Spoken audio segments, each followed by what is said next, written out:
تو theory of the expanding universe, Iqbal نے کہا ہے یہ کائنات ابھی ناتمام ہے شاید کہ آ رہی ہے دمادم صدائے کن فیکون کن فیکون۔ ابھی تو جیسے کہ قرآن مجید میں آیا بھی ہے، this big bang was the beginning of the material universe. اس سے پہلا ایک دور ہے جسے سائنس نہ دیکھ سکتی ہے، نہ جان سکتی ہے، نہ اس تک اس کی پہنچ۔ اس سے پہلے بھی ایک حرف کن آیا تھا، جیسے ایک حرف کن سے بگ بینگ ہوا ہے۔ بگ بینگ کس چیز میں ہوا ہے وہ ابھی میں بتا۔ ہمارا چینل سبسکرائب کرنا اور نوٹیفیکیشن بیل آن کرنا مت بھولیے گا تاکہ ہمارا رابطہ بحال رہے۔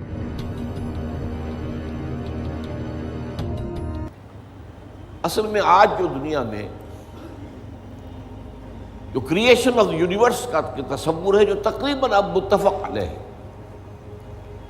کچھ عرصے پہلے تک جس کو ہم کہتے ہیں Newtonian era of physics, Newton کا دور، وہ بابائے فزکس ہے، اس میں کوئی شک نہیں۔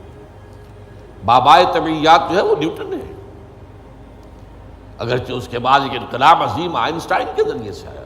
اب یہ آئنسٹائن کا دور ہے جس میں ہم سانس لے رہے ہیں، لیکن یہ کہ بابائے طبیعیات نیوٹن۔ اس نیوٹونین فزکس نے جو تصورات پیدا کیے تھے، اس کا ذہن میں یہ نقشہ تھا کہ یہ کائنات ہمیشہ سے ہے اور ہمیشہ رہے گی، مادہ ہمیشہ سے ہے اور ہمیشہ رہے گا، میٹر از انڈسٹرکٹیبل، مادہ ختم ہو ہی نہیں سکتا، وغیرہ وغیرہ وغیرہ وغیرہ، بڑی تفصیل میں نہیں جا سکتا۔ آج ہمیں معلوم ہو گیا ہے، اور اس پر اجماع ہے تقریباً فزکس کا، اور کافی عرصے سے، this universe has a beginning, اور اس کو نام دیا گیا بگ بینگ۔ کتنے بلینز اینڈ بلینز اگو، ایئرز اگو، ایک بہت بڑا دھماکہ ہوا تھا، بگ بینگ، اور اس سے کائنات کا آغاز ہوا۔ اور نمبر دو، اس کا ایک اینڈ بھی ہے، الی اجل مسمی، جسے قرآن کہتا ہے۔ یہ کائنات ہمیشہ کے لیے نہیں ہے، الی اجل مسمی، ایک خاص مدت معینہ تک یہ رہے گی، اس کے بعد خاتمہ ہو جائے گا اس کا، یہ ہمیشہ کی نہیں۔ تو بگ بینگ سے جو ایک نظریہ شروع ہوا کہ شروع میں کیا تھا، ذرات تھے، بہت چھوٹے بہت چھوٹے بہت چھوٹے بہت چھوٹے، فوٹونز، ان میں حرارت اتنی تھی، ٹریلینز ڈگری آف فارنہائٹ یا سینٹی گریڈ جو چاہیں کہہ لیں، and they were running away from each other. یہ تھی first stage of the creation of this material world. پھر یہ ذرات جو ہیں یہ مل جل گئے، اس سے گیلیکسیز وجود میں آئی، گیلیکسیز ایک دوسرے سے بھاگ رہی ہیں۔ آج بھی مانا جا رہا ہے ایکسپینڈنگ یونیورس، یہ کائنات ابھی پھیل رہی ہے، اور گیلیکسیز کے درمیان فاصلہ بڑھ رہا ہے۔ اور بڑی پیاری مثال دی جاتی ہے کہ اگر ایک غبارہ ہو، اس غبارے کے اوپر آپ نے کوئی ڈاٹ لگا دیے، اس غبارے کو جتنا پھیلائیں گے پھولائیں گے تو وہ ڈاٹس بھی ایک دوسرے سے بڑھتے چلے جائیں گے، فاصلہ ان کا بڑھتا جائے گا۔ پہلے غبارہ اتنا تھا، اب اتنا ہو گیا، تو وہ جو دو ڈاٹس کے درمیان فاصلہ اتنا تھا وہ اتنا ہو گیا۔ تو theory of the expanding universe, Iqbal نے کہا ہے یہ کائنات ابھی ناتمام ہے شاید کہ آ رہی ہے دمادم صدائے کن فیکون کن فیکون۔ ابھی تو جیسے کہ قرآن مجید میں آیا بھی ہے، ہم اپنے خلق میں ہم وسعت کر دیتے ہیں جو جتنا چاہتے ہیں، وَنَزِيدُ فِي الْخَلْقِ مَا نَشَاءُ، یہ تخلیق جو ہے بھی جاری ہے۔ بہرحال اس کے بعد وہ دور آیا کہ پھر یہ گیلیکسیز کے اندر یہ کرے بنے اور سٹارز بنے، اور پھر وہ کرے ٹھنڈے ہونے شروع ہوئے۔ انہی میں سے ایک کرہ ہمارا یہ زمین ہے۔ یہ آگ کا کرہ تھا، آگ کا جیسے سورج ہے، لیکن ٹھنڈا ہوا، ٹھنڈے ہونے سے یہ سکڑا، تو اس پر اونچائیاں اور نیچائیاں پیدا ہوئی۔ اس میں سے جو بخارات نکلے انہوں نے جا کے ایٹماسفیئر کی شکل اختیار کی. اس ایٹماسفیئر کے اندر پھر گیسز کے باہمی انٹریکشن سے پانی پیدا ہوا اور ہزارہا برس تک پانی برستا رہا، پانی برستا رہا، پانی برستا رہا، جس سے سمندر وجود میں آیا. اور وہ جو زمین ٹھنڈی ہوئی تو اوپر کرسٹ آف دی ارتھ جو آیا ہے وہ اور پانی، اس کے امتزاج سے اس کرۂ ارضی پر حیات کا آغاز ہوا. اور اس حیات کی لکھوں سال کے اندر ارتقائی مراحل سے گزر کر آخری نتیجہ جو ہے وہ آج کے نظریے کے مطابق وہ ہومو سیپینس انسان ہے. یہ میں نے آج کا نظریہ تخلیق آپ کے سامنے رکھ دیا. اس میں سے پہلے حصوں کے بارے میں تو اب اختلاف نہیں ہے، البتہ یہ کہ یہ ایولیوشن کے بارے میں ظاہر بات ہے کہ اختلافات ابھی ہیں، لیکن یہ کہ یہ نظریہ ہے. اگرچہ بایولوجی کے میدان میں تھیوری آف ایولیوشن جو ہے اسے قبول نہیں کیا گیا، لیکن یہ ہے کہ ویسے اس کو تسلیم کیا جاتا ہے as a matter of fact. انسان کی سوچ میں، سوشل سائنسز میں ہر چیز کے اندر جو ہے وہ تھیوری آف ایولیوشن گھس چکی ہے. اب جو بات اس میں نہیں آئی ہے وہ بات میں آپ کو بتا رہا ہوں. This big bang was the beginning of the material universe. اس سے پہلا ایک دور ہے جسے سائنس نہ دیکھ سکتی ہے، نہ جان سکتی ہے، نہ اس تک اس کی پہنچ. اس سے پہلے بھی ایک حرف کن آیا تھا، جیسے ایک حرف کن سے بگ بینگ ہوا ہے. بگ بینگ کس چیز میں ہوا ہے وہ ابھی میں بتاتا ہوں. اللہ تعالیٰ کے پہلے اولین حرف کن سے ایک بہت لطیف نور پیدا ہوا. یہ لطیف نور کیوں کہہ رہا ہوں؟ اس میں حرارت نہیں تھی، حرکت بھی نہیں تھی، لطیف. اس سٹیج پر اس لطیف نور سے انسانی ارواح پیدا کی گئی اور فرشتے پیدا کیے. یہ پری بگ بینگ معاملہ ہے. ارواح انسانیہ میٹیریل نہیں ہے، ان کا تعلق اس یونیورس میٹیریل یونیورس سے نہیں ہے. یہ تو بگ بینگ سے پہلے کی بات ہے. فرشتے اور ارواح انسانی. جسد نہیں تھا، صرف روحیں تھیں، لیکن ہر ایک کی روح تھی. آدم سے لے کر آخری انسان جو آئے گا دنیا میں قیامت سے تب پہلے تک سب کی ارواح موجود تھی. اور ان سے عہد لیا تھا اللہ نے، الستو بربکم قالوا بلا. اب جو آدمی اس بات کو نہیں مانتا وہ کیسے سمجھے گا کس سے عہد لیا تھا؟ جدید دور کے ایک مفسر نے لکھا اپنی تفسیر میں، یہ عہد انسان کی تخلیق سے قبل عالم غیب میں لیا گیا. میں نے ان سے عرض کیا کہ حضور یہ تو جملہ آپ کا محمل ہے، جو شو پیدا ہی نہیں ہوئی اس سے کیسے عہد لے لیا؟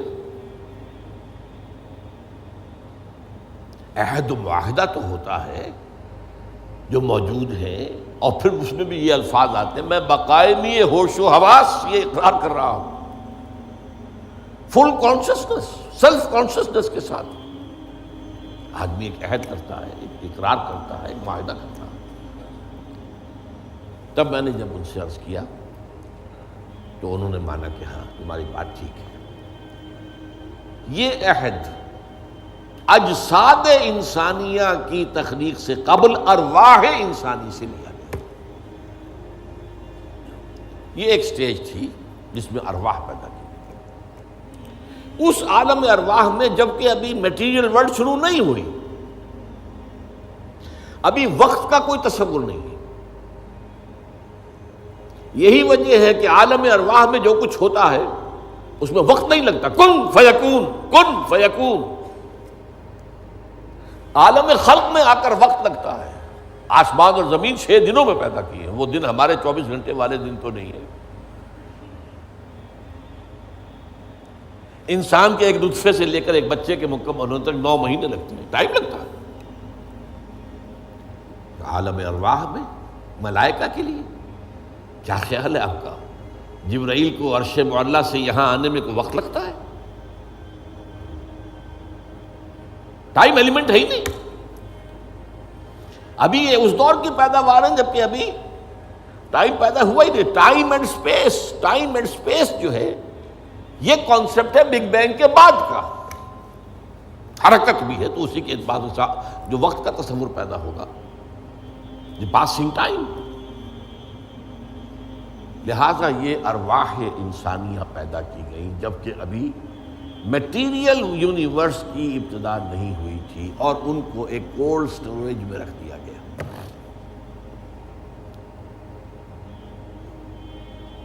اب اس کے بعد وہ لمبا سفر، یہ جو تنزلات اور ارتقاء، یہ اصل میں دو اصطلاحات آتی ہیں. ہمارے پرانے فلسفیوں نے بھی تو آخر کوشش کی تھی نا. سائنس تو ابھی نہیں تھی، سائنس کا تو ابھی تک جو ہے معلومات کا دائرہ بہت ہی محدود تھا. لیکن یہ ہے کہ تنزلات ستہ، تنزلات خمسہ، الاحد سے الواحد وغیرہ، یہ ذہنی خیالات تھے. یا عقل اول سے فلک اول اور عقل ثانی پیدا ہوئی، عقل ثانی سے فلک دوم اور عقل ثالث پیدا ہوئی. تو 9 افلاک اور عقول عشرہ، یہ ہمارے پرانے فلسفی جو ہے متکلمین، ان کے ہاں آپ کو الفاظ مل جائیں گے جن کی نہ کوئی سند قرآن میں ہے، نہ حدیث میں ہے، کوئی سوال ہی نہیں، نہ سائنس اس کی کوئی تائید کرتی. جو بات میں عرض کر رہا ہوں اب اس کے اعتبار سے آپ کو سائنس کے درمیان اور اس پورے تصور کے درمیان معلوم ہوگا کہ ہم آہنگی ہے، مکمل ہم آہنگی. جبکہ ابھی صرف نور، اور نور بھی اس میں نہ حرارت نہ حرکت. ارواح انسانیہ کا اور ملائکہ.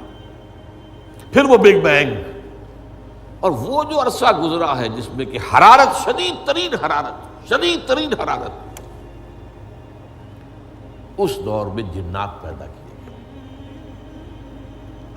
اب قرآن مجید کہتا ہے وَلَقَدْ خَلَقْنَا الْإِنسَانَ مِنْ صَلْصَالٍ كَالْفَخَّارِ وَخَلَقْنَا الْجَانَّ مِنْ مَارِجٍ مِنْ نَارٍ. آگ کی لپٹ سے. اور ایک جگہ فرمایا ہم نے آدم سے بہت پہلے جنات کو پیدا کیا تھا. وَالْجَانَّ خَلَقْنَاهُ مِنْ قَبْلُ مِنْ نَارِ سَمُومٍ. سموم کہتے ہیں وہ جو ہوا باد سموم جس میں جلتی ہوئی آگ ہوتی ہے، لو سخت صحرا کی لو، اس کا تصور کیجیے آپ. اس کی آگ سے، اس کی حرارت سے جنات پیدا کیے. یہ جنات جو ہے اس زمین کی پیداوار نہیں ہے، مٹی کی پیداوار نہیں ہے. یہ ایک لطیف تر شے ہے ہم سے. مٹی تو انرٹ ہو گئی، آ گئی، ہم مٹی سے بنے. چاہے وہ ایوولوشن کے لمبے پروسیس کے تھرو بنے ہیں یا یہ کہ ڈائریکٹ کریشن ہوئی ہے، لیکن ہے تو دونوں مٹی سے. قرآن بھی کہتا ہے مٹی سے، اور سائنس بھی کہتی ہے مٹی سے. ہم دی کلے کرسٹ آف دی ارتھ. اور قرآن بھی کہتا ہے وَجَعَلْنَا مِنَ الْمَاءِ كُلَّ شَيْءٍ حَيٍّ. ہر شے میں حیات جو ہے، اس حیات کا منبع اور سرچشمہ پانی ہے. مادہ تخلیق جو ہے حیوانات ارضی کا، جن میں انسان بھی شامل ہے، وہ تو ہے مٹی، لیکن منبع حیات پانی. وَجَعَلْنَا مِنَ الْمَاءِ كُلَّ شَيْءٍ حَيٍّ. اور یہی سائنس کہتی ہے کہ سمندر کے کنارے پر، دلدلی جگہوں پر، وہاں کیا ہوتا تھا کہ ابھی پانی پیچھے ہٹ گیا ہے، پھر پانی آ گیا ہے، پھر پھٹ گیا ہے. یہ تعامل چل رہا ہے. اور اس کے نتیجے میں وہاں جو کیمیکل کمپاؤنڈز تھے، اس کے بعد آرگینک کمپاؤنڈز بنے، اس کے بعد اسی کے اندر جو ہے جو حیات کا جرثومہ پیدا ہوا، ایک سیل ایمیبا. یہ ان کا کہنا ہے. میں اس وقت اس کی نہ تصدیق کر رہا ہوں نہ تردید کر رہا ہوں. جو بتا رہا ہوں آپ کو کہ دونوں کا ایک یہ جو ہے بات متفق علیہ ہے کہ مٹی سے اور پانی سے بنے، اس میں کوئی اختلاف نہیں. اب یہ سلسلہ جو چلا ہے، اب وہی کہانی جو ہے یہ دہرائی جا رہی ہے. وہی ایک سیل سے رحم مادر میں بچہ پروان چڑھ رہا ہے، جو ہو سکتا ہے 9 ملینز آف ایئرز میں ہوا ہو، ایک جرثومے سے لے کر انسان تک کا معاملہ وہ رحم مادر میں 9 مہینے میں ہو رہا، the same process, single cell, اور اس کے یہ مراحل ہیں۔ تو زندہ تو ہے، نطفہ بھی زندہ، علقہ بھی زندہ، مضغہ بھی زندہ، ماں کی طرف سے آنے والا بیضہ بھی زندہ، مرد کے نطفے اور ماں کے بیضے سے امتزاج سے وجود میں آنے والا زائگوٹ نطفۃ امشاج وہ بھی زندہ۔ لیکن جب 120 دن ہو جاتے ہیں تو اب یرسل الملک، اب وہ فرشتہ بھیجا جاتا ہے، وہ رحم مادر میں وہ روح، اس کی روح، میری روح جو وہاں تھی، وہ لا کر میری والدہ کے رحم میں، وہ جو میرا حیولہ وجود میں آیا تھا اس کے اندر پھونکی گئی ہے، تب میں بنا ہوں، میرا وجود انسان کی شکل اختیار کیا۔ یہ ہے در حقیقت قرآن مجید کا جو حقیقت انسان